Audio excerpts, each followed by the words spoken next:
Mara Calloway almost drove past it. The shape was small and dark against the white shoulder of the road, easy to miss in the way that important things often are. The blizzard had been building for 2 hours, and the mountain highway between Cedar Fork and her cabin was not a road anyone drove slowly on in winter. She had worked 14 hours straight at the rescue station. Her hands were tired, her eyes were tired. Every part of her wanted to get home, start the fire, and stop thinking. But her foot found the brake anyway. She sat for a moment with the engine running and the wipers going back and forth, staring at the shape. Then she pulled on her coat, stepped out into the cold, and walked toward it. It was a wolf pup, tiny, dark-furred, with pale gray streaks running from his ears down to his shoulders. He was lying on his side in the snow, shaking so hard she could see it from 3 feet away. His eyes were open but distant, the way eyes get when a body has started making peace with the cold. Mara had been a wildlife veterinary technician for 6 years. She had worked with animals in every kind of distress. She knew what this looked like. She also knew she had maybe 20 minutes before it stopped mattering. She took off her coat, wrapped the pup inside it, and ran back to the truck. The drive home took 11 minutes. She counted them. Her cabin sat at the end of a gravel lane bordered by pine trees, small and warm and hers. She had rented it for 3 years, ever since she took the consulting position with the Valley's Wolf Reintroduction Program. It was not glamorous work. The pay was modest. Half the county hated her for it. But every morning she woke up knowing exactly what she was doing with her life, which was more than most people could say. Inside, she laid the pup on the kitchen table and got to work. Warming a hypothermic animal too quickly can kill it. The body goes into shock when heat arrives faster than the blood can carry it. So she worked slowly and carefully, the way she had been trained to do, using warm water bottles wrapped in towels, positioned beside the pup rather than under him. She filled a syringe with a warm electrolyte solution and gave him small amounts, watching his throat to make sure he was swallowing. It took 2 hours before she felt certain he was going to make it through the night. She named him Ghost, for the gray streaks in his dark fur. She moved his crate beside her bed so she could hear him if anything changed. She set an alarm for every 90 minutes and checked him each time it went off. By 3 in the morning, Ghost was breathing steadily and sleeping. Mara finally allowed herself to close her eyes. She had been asleep for less than 2 hours when she heard the knock. It was quiet at first, careful even, the kind of knock that knows it is waking someone at an unreasonable hour and feels the weight of that. She lay still for a moment, thinking she had imagined it. Then it came again. She checked the clock. 4:47 in the morning. Mara sat up, pulled on her boots and her heavy sweater, and walked to the door. She did not open it.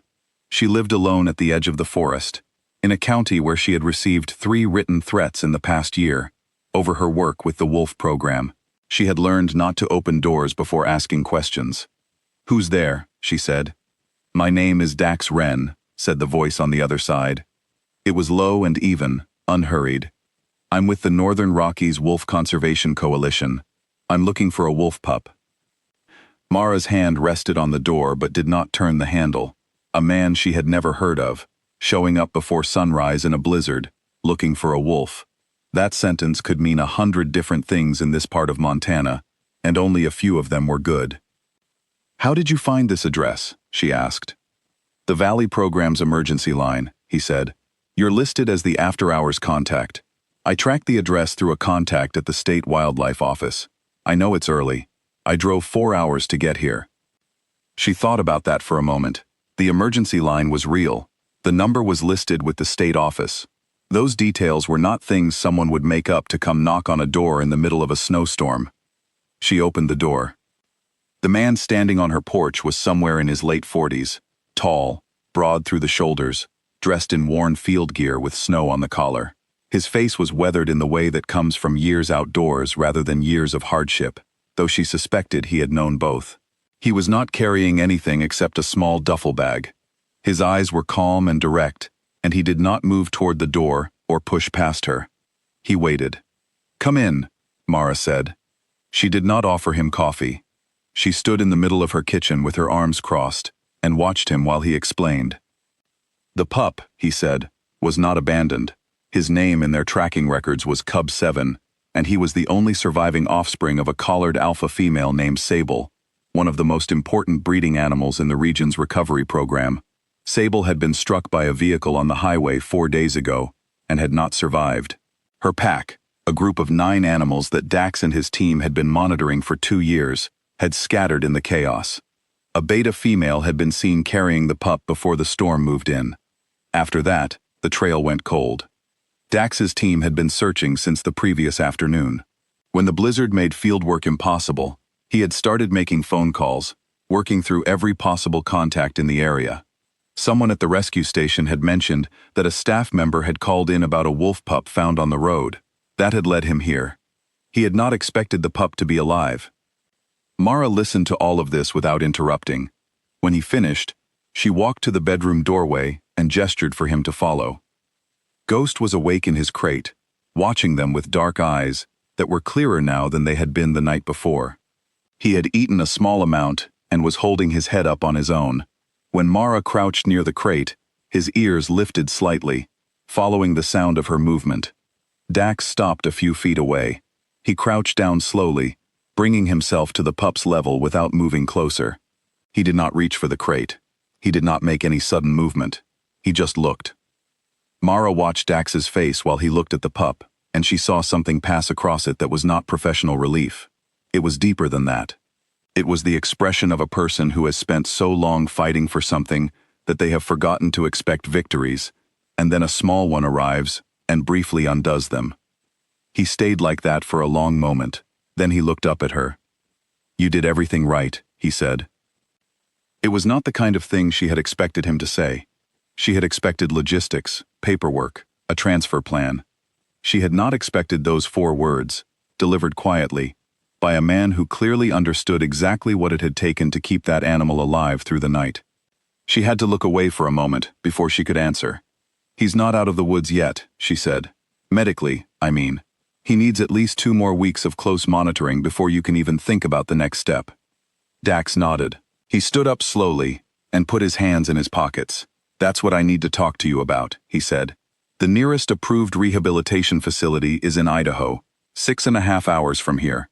At this age, that transport is risky, and he's already bonded to your scent, your environment. Moving him now could undo what you've done tonight." Mara looked at him steadily. "What are you asking?"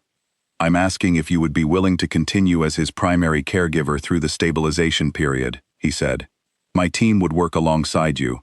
We have the resources, the equipment, you have the location, and the bond he's already formed. It's not standard procedure." "No," she agreed. "But this situation isn't standard." She knew what saying yes would mean. It would mean her name and her address, appearing in more program documentation, at a time when certain people in the valley were already paying too close attention to both. It would mean weeks of Dax and his team coming and going from her lane.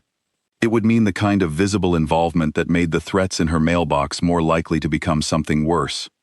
She thought about the road, the shape in the snow, the moment her foot found the brake, even though every tired part of her had wanted to keep driving. Some decisions, she had come to understand, are not really decisions. They are just the moment you stop pretending you were going to choose differently. "Yes," she said. Over the following 11 weeks, Mara's cabin became something she had not planned for it to be. Dax's team arrived 2 days later, a group of 4 field researchers who set up monitoring equipment with quiet efficiency and treated her space with the kind of respect that told her this was not their first time working in someone else's home. Dax himself came and went, sometimes present for days at a time, sometimes gone for a week, coordinating logistics from the organization's base further north. Ghost grew.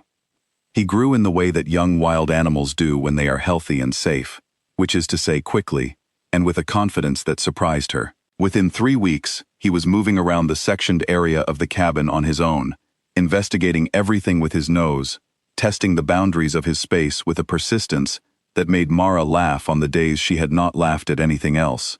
He learned the sound of her footsteps. He learned her schedule. On the mornings she slept in, he woke her up. She knew better than to let herself become his mother. She had been trained to understand the line between care and attachment when it came to wild animals, and the consequences of crossing it. But she also understood that some amount of trust was necessary, and that trust looked like warmth, and warmth looked like what it looked like. She walked the line as carefully as she could. Dax watched her do it, and said nothing, which told her he understood.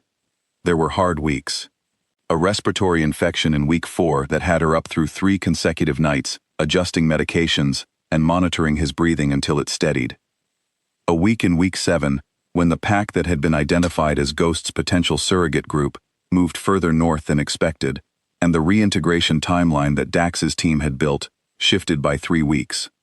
A morning when she found a note on her truck that was not a letter and not kind, and she sat with it in her hands for a while before she folded it up and put it in the drawer with the others. She did not tell Dax about the notes. Then one evening she did, because she was tired, and because he asked her directly if everything was all right, and she had never been a good liar. He did not try to fix it or tell her what to do. He listened to all of it. Then he said that the organization had a security protocol for field contacts who were experiencing pressure from local opposition, and asked if she would like him to start it quietly. She said yes. She did not feel weak for saying yes. The reintegration process took 6 more weeks beyond the stabilization period. It was slower and more careful than anything Mara had been part of before. A gradual series of monitored introductions in a large enclosed wilderness area that Dax's organization maintained 2 hours from her cabin. She was present for most of it, not as a handler, but as an observer, watching Ghost move toward animals that were strangers, then acquaintances, then something closer. There were setbacks. There were days when she drove the 2 hours home wondering if it was going to work. Then there were days when it did. The morning they released Ghost into open territory with the surrogate pack was a morning in early April, when the snow was finally thinning at lower elevations, and the light came at a different angle than it had all winter. Mara stood at the edge of the tree line with Dax beside her. The rest of the team had stepped back to give space to the moment.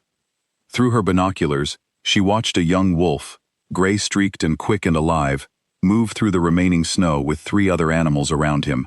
He was not at the center of the group. He was not yet confident enough for that, but he was moving. He was keeping pace. When one of the older wolves paused to look back, Ghost paused too, watching, learning the language of the animal world he had almost not survived to enter. Mara lowered the binoculars after a while. Her throat was tight in a way she did not try to explain or apologize for. Dax did not say anything. He did not need to. He had been doing this work for 22 years, and she understood now that 22 years of it did not make moments like this smaller. It made them mean more. They stood there until the pack moved out of sight into the trees. Then the forest was quiet, and the light was gold, and the mountain stood where it had always stood. Mara thought about a frozen road at night, a shape in the snow, a tired foot finding the brake. She thought about how close she had come to driving past. She did not know, standing there at the edge of the trees, everything that the next years of her life would hold. She did not know which choices would be easy and which would cost her. She did not know how far the work would take her, or who she would become inside of it. But she knew this. Some things you save, and some things save you right back. And the line between the two is thinner than it looks from the road.